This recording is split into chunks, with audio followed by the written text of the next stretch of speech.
Our next speaker is Linnae Ponte. Linnae is executive assistant and clinical research assistant and harm reduction coordinator at the Multidisciplinary Association for Psychedelic Studies, MAPS. Linnae earned her BA in biological psychology from New College of Florida in May 2010, where she defended her thesis. She investigated the impact of sleep disturbance in the pathogenesis of depression in a sample of 360 students. During her undergraduate years, Linnae assisted data collection and analysis of various projects at University of South Florida's Cardiovascular Psychophysiology Laboratory, MOAT, the Marine Mammal Aquarium Psychophysiological Laboratory, and several other institutions. She served as New College Counseling and Wellness Center student representative as well. So she's been working at MAPS for how many years now, Linnae? For a little over 3 years, and as I say, she sort of worked her way up, and now she's heading their harm reduction program. So she's going to talk about that and also update us on the MAPS portfolio of research. Linnae?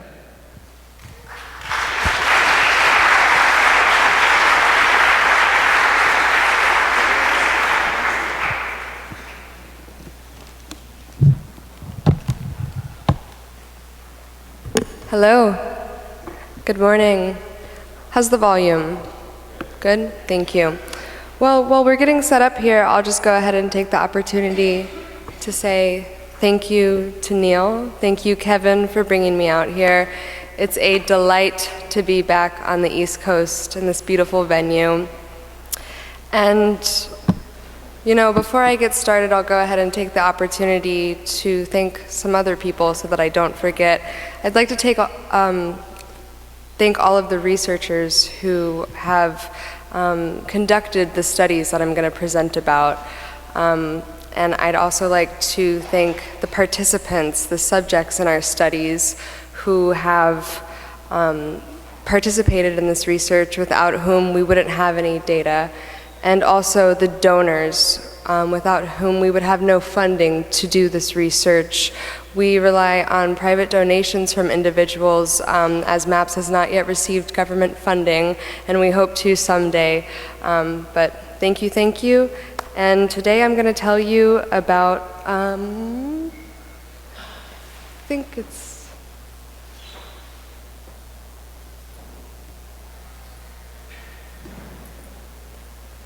second? Yeah. It's a little tight, but it'll work. I think it's good. Thank you.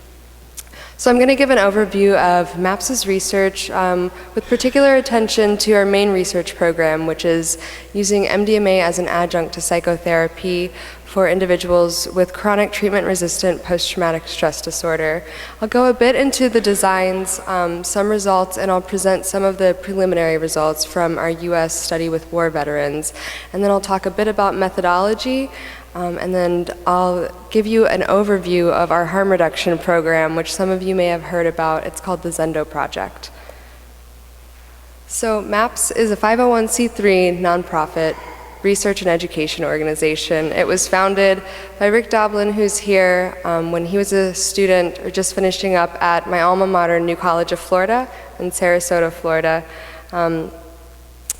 And the vision of MAPS is a world where there are safe and legal contexts for the medical and non-medical uses of psychedelics and marijuana, and also a world where research is driven by science and not politics.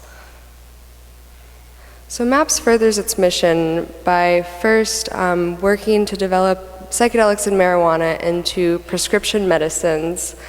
And we do this by conducting FDA-approved research, and also by working to train therapists to establish a network of treatment centers and clinics for our upcoming phase 3 studies that will begin in about 3 years, and after we receive prescription approval. We also support scientific research into non-medical uses of psychedelics, like neuroscience and spirituality. And lastly, we have a whole education program where we provide unbiased information about the risks and the benefits involved with psychedelics and marijuana, and that section is where our harm reduction program falls into. So this is a picture of our staff, the people behind the scenes. MAPS is located in Santa Cruz, and we have other staff who are located throughout the country, and then our study sites are international, so we have therapists and other people involved in the studies all over the world. This chart represents MAPS's clinical development plan. As you'll see, the top line is in bold. That's our main research program, where we use MDMA as an adjunct in psychotherapy for individuals who have chronic treatment-resistant post-traumatic stress disorder. The second line is a study that we're getting ready to start in LA, where we're going to be looking at MDMA for social anxiety in high-functioning adults on the autism spectrum. We just completed, well, a couple years ago, completed the first study using LSD in 45 years. The study took place in Switzerland, and it investigated LSD used as an adjunct to psychotherapy for the reduction of social anxiety, for end-of-life anxiety, and individuals with terminal illness. And we will be publishing this paper in the very near future. While our psychedelic research program is expanding and continues to grow, we've been trying to do a study with marijuana for over a decade, and there is still a federal monopoly on the supply of marijuana, and for this reason, the research at the federal level is roadblocked. However, if we're ever able to do this study, it will take place at the University of Arizona under the direction of Dr. Sue Sicily, and it will investigate 5 different strands of marijuana with different ratios of THC and CBD in 50 veterans with chronic treatment-resistant post-traumatic stress disorder. And then lastly, we're looking into ibogaine and ayahuasca for addiction. So next I'm going to give some details about our main research program, MDMA for PTSD. This is a slide with Michael and Annie. They're our lead researchers and our lead therapists at our main study site in Charleston, South Carolina. These were the co-therapists for the US flagship study that was published in the Journal of Psychopharmacology in 2010. They are both holotropic breathwork practitioners and have been for over a decade, and they're just 2 really wonderful people. Michael is a board-certified ER doctor, psychiatrist, and doctor of internal medicine, and Annie is a psychiatric nurse. And that was, I'm gonna go back.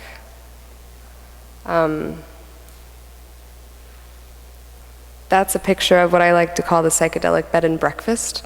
That's their treatment room. So that's where the subjects go, and they have the all of the experimental sessions, and then they stay the night there, and the following morning when they wake up, they begin the first integration session with the therapists. So just a bit about the therapeutic approach. One of the hallmark characteristics of the therapy employed in our MDMA PTSD studies is that it's non-directive, and what that means is that the therapists are not the one who's steering the ship, it's the subject. If the subject comes in and has, you know, a lot of trauma that's combat related from war, but they have their experimental session and they want to focus on the relationship that they had with their mother or father at a young age, that's the material that they're going to work on. Everything that comes up is treated as if it's the most important thing, and we just support the emerging experience. They are their own guide, and the therapists are there to provide the safe, supportive context.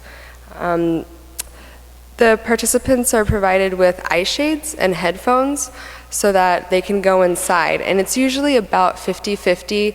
They'll be inside and not talking about half time, and then talking with the therapist the other half of the time. There's a lot of attention paid to the set and the setting, and there's preparatory and integration sessions.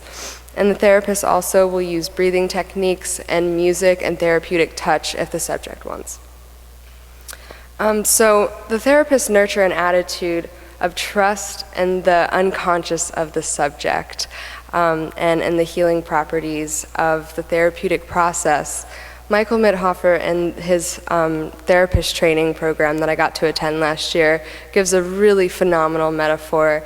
He was an ER doctor for 10 years, and he would see people coming in with, let's say, an abrasion from a motor accident, and the person has a bunch of road rash. Well, all the doctor can really do is remove the pieces of road rash and essentially remove the blockages to healing. And once that's done, the body knows how to heal itself. That's the approach that we take to this type of therapy, such that we provide the safe context, and with MDMA being used as an adjunct, the person's own inner wisdom is what will provide the healing.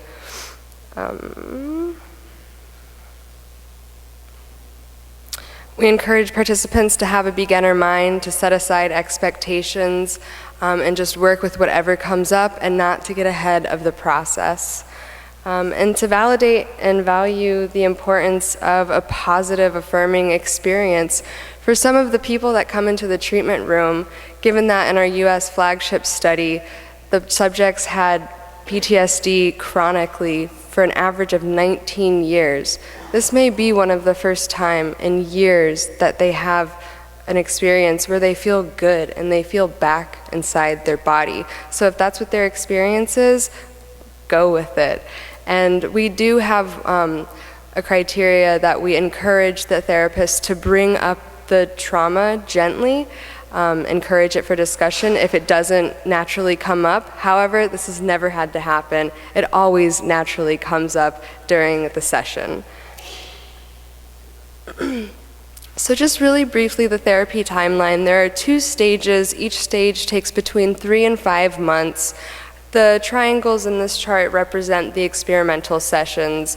They're in stage 1, placebo-controlled and double-blind, which means that neither the therapist nor the subject know what dose they're given. And we're testing out different doses and active placebos in hopes to get a dose response. There are 3 integrative sessions between each experimental session. And after the second experimental session, which is blinded, the blind is broken, the therapist and subject find out what the dose was, and then they have an option to re-enroll, start again, and have 3 full dose sessions.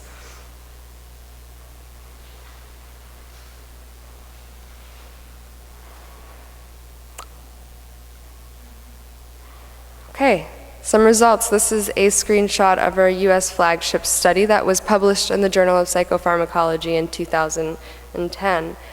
And this chart shows you just like a really general representation. The outermost circle are all of the participants, and as you can see, they all qualified as having PTSD at the beginning of the study. And like I said, it was chronic for an average of 19 years, and it was also treatment resistant, which means that these people had tried pharmacotherapy and psychotherapy, none of which worked.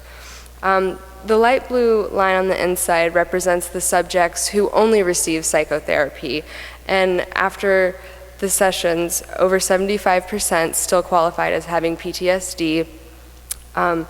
And the orange line represents subjects who received both MDMA and psychotherapy together.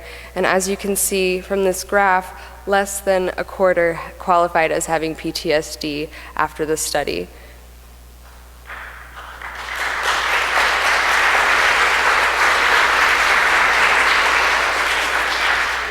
Yeah, these results are so exciting because these are people who nothing else had worked, and this worked. So, the flagship study was so exciting, but then what really matters is whether the treatment effect lasts over time. So we conducted a long-term follow-up study, and after an average of 3.5 years, we showed that the treatment effect sustained, and it even got better in some subjects over time. However, we did have 2 relapse subjects, and we got FDA approval to enroll them in a relapse study and receive 1 open-label MDMA session, after which time their PTSD symptoms went away again.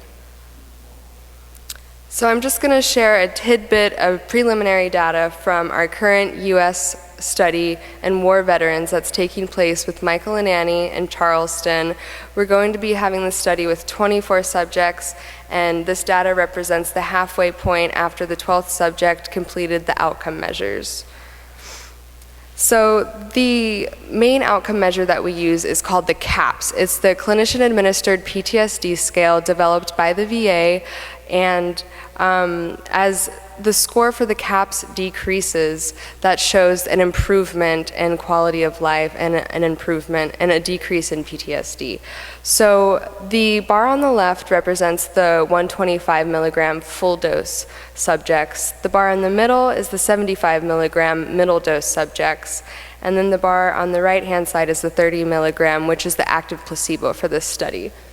And as you can see, there was a significant drop in points among both the 125 and the 75 group. However, it's very interesting that the results are much more robust in the 75 milligram group. This was completely surprising to us, and I should say that it's the subjects are offered an optional booster 1.5 to 2 hours into the session after they get their first dose. So for 125, they could take 62.5 during the session, 75 plus 37.5, 30 plus 15. So it looks like we are getting a treatment effect with just 75. And for this reason, we've amended the protocols for our MDMA PTSD studies, and we're going to try out a dose of 100 milligrams plus an optional booster of 50 milligrams. So this is a small sample size still with only 12 subjects, and there were some outliers. So we'll just have to wait and see when the study has completed what the trend looks like.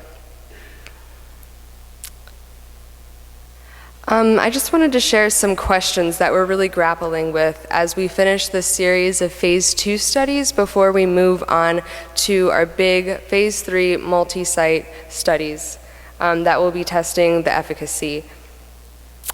The first is, how do we standardize this treatment method? When the hallmark feature is that it's non-directive, it's really hard to put it in a manual, but Michael and Annie and our research team has done this, and now we have a manual. It's online, you can look at it, and it's one of the main training materials that we use.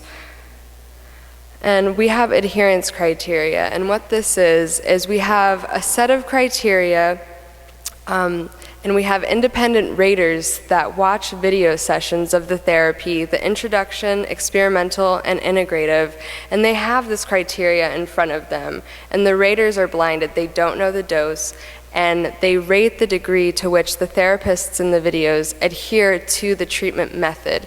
This way, if we get poor results in one study and we don't know why, we can at least look and see how well or to what degree that the therapists were adhering to this manualized therapy that we have. Adherence criteria is also a really great way for aspiring psychedelic psychotherapists to receive training, because as you can imagine, those video sessions are incredibly personal, and we don't release them for people to watch. But if you're an adherence rater, you do get to watch them. Ingmar Gorman is someone who can talk your ear off about adherence criteria, and he's heading up a coding group at New School. Ingmar, will you raise your hand? Thanks.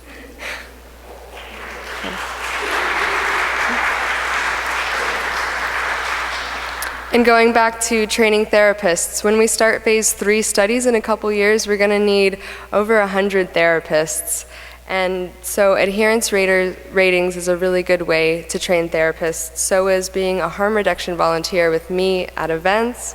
We have a 5-day training program for someone who has been accepted as a therapist in a study that's about to start. And for any of those therapists who have been accepted as into a study, if they are MDMA naive, we have FDA approval to give them one experimental session that's open label, full dose with Michael and Annie, so that they can become familiar with the effects of MDMA.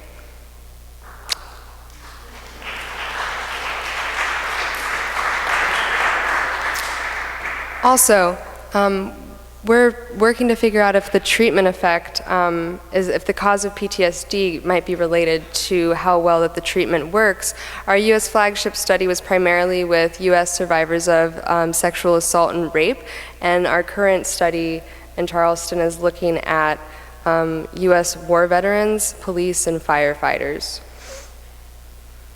And I should say that the flagship study was mostly women, and then the current study in Charleston it's mostly men. We're working to get a successful double blind and show a dose response. And cultural differences, we're working to replicate our results in other cultural contexts, which is the reason that we're doing research within and outside of the US.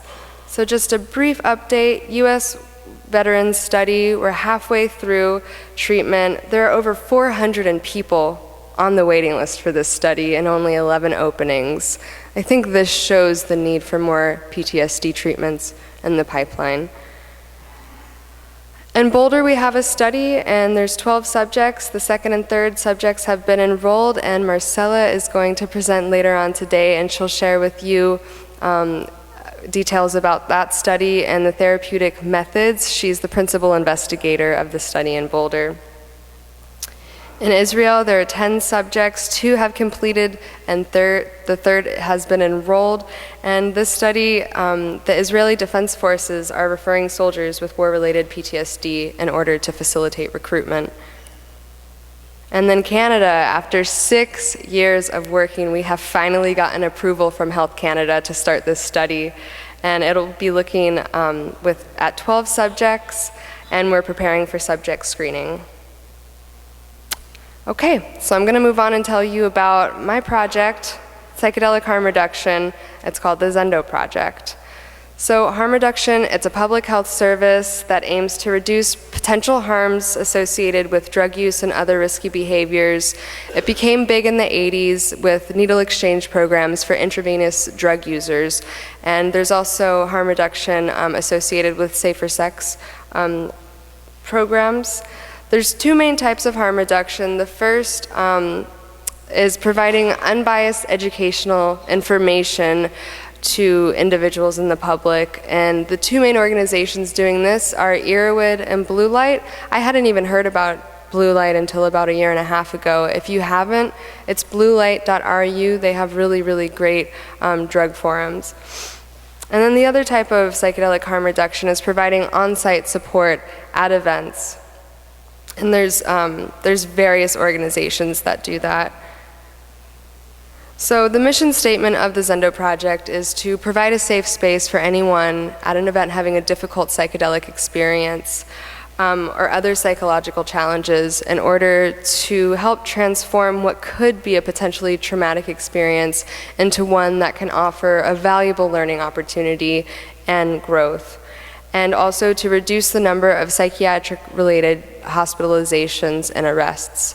Secondly, we work to create an environment where individuals can receive training about harm reduction and provide one another feedback. And lastly, to demonstrate that we can work to reduce the risks related with non-medical use of psychedelics, and we can do so without the need for law enforcement-based policies. So Boom Festival is leading the world's model for psychedelic harm reduction. I got to go last year. And in 2001, Portugal decriminalized all drugs. And in Portugal, there's a large psychedelic trance festival. It's called Boom. And at Boom, they have a harm reduction organization called Cosmic Care. And Cosmic Care is located in a centralized area of the festival. Everyone knows what it is, what it's for, that you can go there, and 24/7 there's volunteers who are trained on site to offer support. And it's funded by the local government, and it's funded by the festival. And they have a really great group of compassionate volunteers there. Another thing that they do, which is just completely state-of-the-art, is they do pill testing at this festival on site. This is a picture of my friend Leandro, and he's standing next to a sign that says drug checking, 8 p.m. to 4 a.m. near the dance temple. So you can take a sample of a drug to this pill testing site, give it to one of the volunteers, and it's free, and they'll run it through thin layer chromatography. You come back about an hour later, they'll tell you what adulterants are in there, and then they will take the sample, tape it up onto a piece of poster board, write what it's being sold at, write what it's actually got in it, take a picture of that and put it on a, project it onto a screen near the dance stages throughout the week. So they have this rolling information about the drugs that are going around. It's amazing. Yeah. So MAPS has been involved with helping out with on-site harm reduction since 2002 at Boom.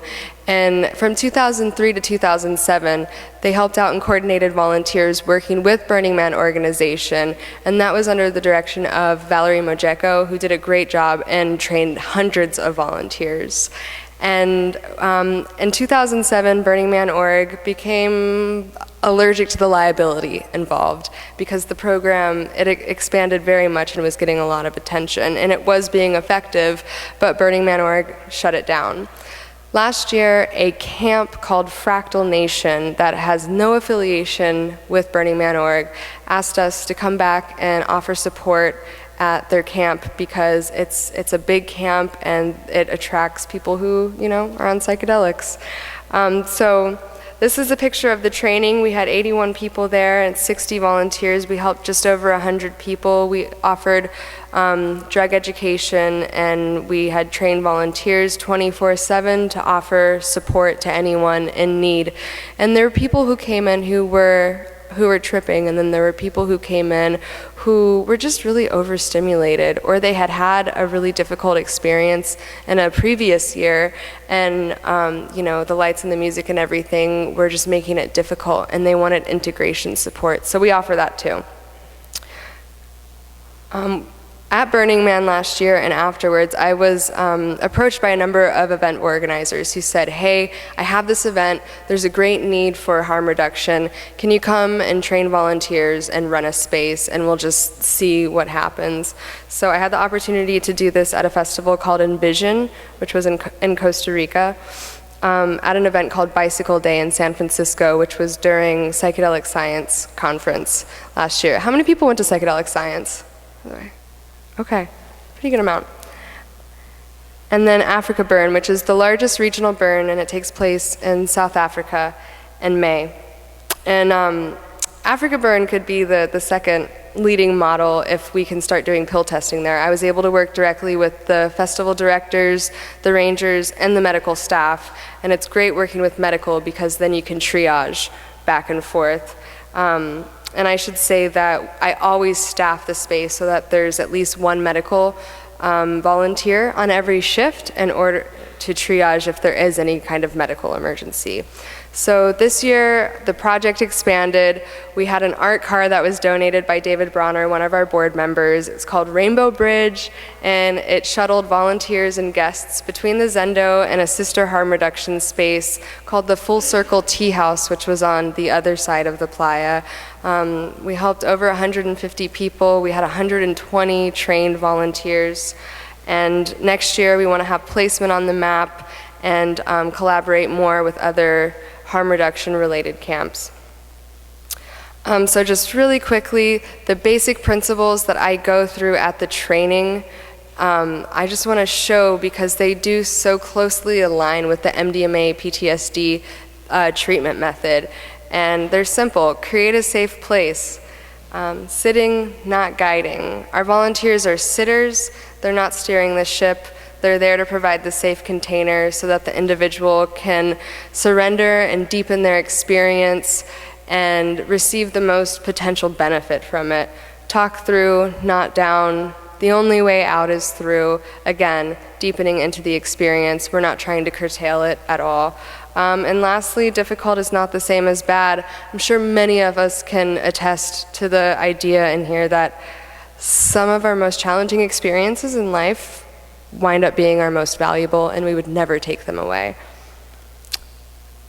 So lastly, the festivals that I've been talking about that I go to are more psychedelic related, but in the electronic dance community, there are these huge festivals that have gotten, really big, and they happen all through the summertime and sometimes throughout the year. This is a picture of Electric Zoo, which Earth and Fire were talking about just a little while ago.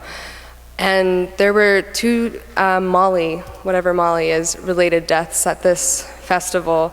And it just goes to show that with the war on drugs and the policies that we have in place that make it pretty hard for any promoter or festival organizer to offer harm reductions policies, that people are dying. And it's a huge problem of our times. After Electric Zoo, there was a lot of media attention about the need for harm reduction, for Molly-related deaths. And there was a festival in Atlanta called Tomorrow World, put on by European promoters, and they asked harm reduction volunteers to come and run a space and offer compassionate support. They did not do pill testing, but they offered an air-conditioned chill space, water, earplugs, condoms, and counseling. Counsel, I should say. And so there was really positive media about this in the New York Times and the Rolling Stones. So the deaths involved because of the war on drugs are tragic. But one thing that has come out from it also is that many festival organizers, promoters, musicians, artists are coming out and speaking out about the need for harm reduction at events. And as MAPS increases our research program, we also have an expanded obligation to increase our research program and work to increase harm reduction on-site at events and online. So if you'd like to find out about volunteering with the Zendo Project, I'd love to talk to you about it. I'm going to be going to those same circuit of events that I went to this past year. Shoot me an email, check us out online. Same if you'd like to find out about MAPS. We have a whole table with materials back there and brochures. Talk to our volunteers and have a great rest of your weekend. Thanks. Linnae Ponte, thank you.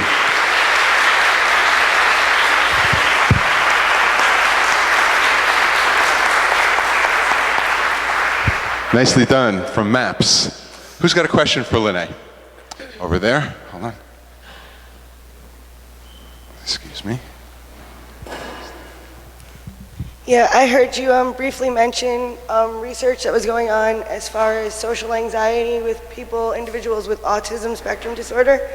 I was just wondering if you can point me in the direction of any of this research or literature that I can read. Absolutely.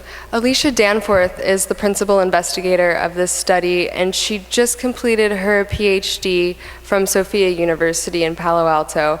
And for her dissertation, what Alicia did was she compiled anecdotal reports from online, because what she was finding when she started looking into this topic was that there were loads of people who went onto web forums and talked about having Asperger's or being on the autism spectrum and having used MDMA in their own time and reporting that it helped a lot with being able to connect with people and decrease social anxiety.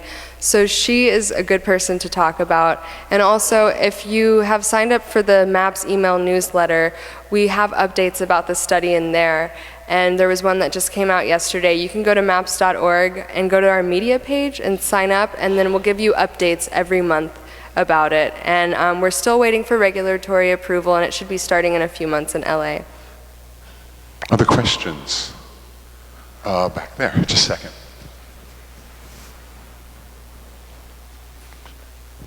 Stand up, please. Hi, thank you so much for coming. What advice do you have for healthcare providers who work with teens or young people who are telling you that they are using different things? What are some harm reduction-y type of information that you think is important? That's a really great question, thank you. And harm reduction is increasingly controversial as we work with people who are young, under the age of 18. And more than anything, what I would recommend is to talk to them. Talk to them and point them in the direction of Erowid if they don't already know about it, our harm reduction page. And we have a video online on a harm reduction page. It's about 15 minutes long, and it's like a 101 how to help someone who's having a difficult experience.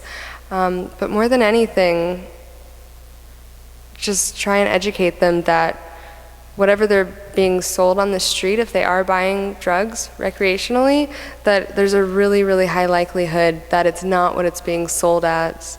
And, you know, like Irwood was saying, Earth and Fire, to be incredibly careful with dosage. So I think when we're talking to younger people about drug use, it's of paramount importance not to shame them or make them feel embarrassed about it, and to really just normalize it, and to point them in the direction of honest drug education.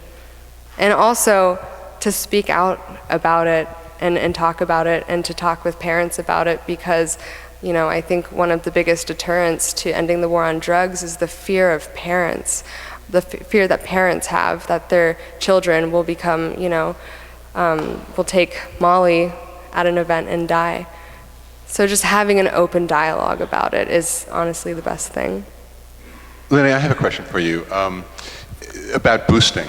Has there been any research on the effectiveness of, the cost effectiveness of boosting to extend an experience? I'm not a big fan of boosting, and I feel the, you know, the original experience itself is so outstanding and special that the extension of that isn't as beneficial as the increase in negative side effects afterward. So I'm curious if there's any research on that, or how you guys feel about it. Any research on what? I didn't understand you. On boosting. Boosting, giving a half a dose.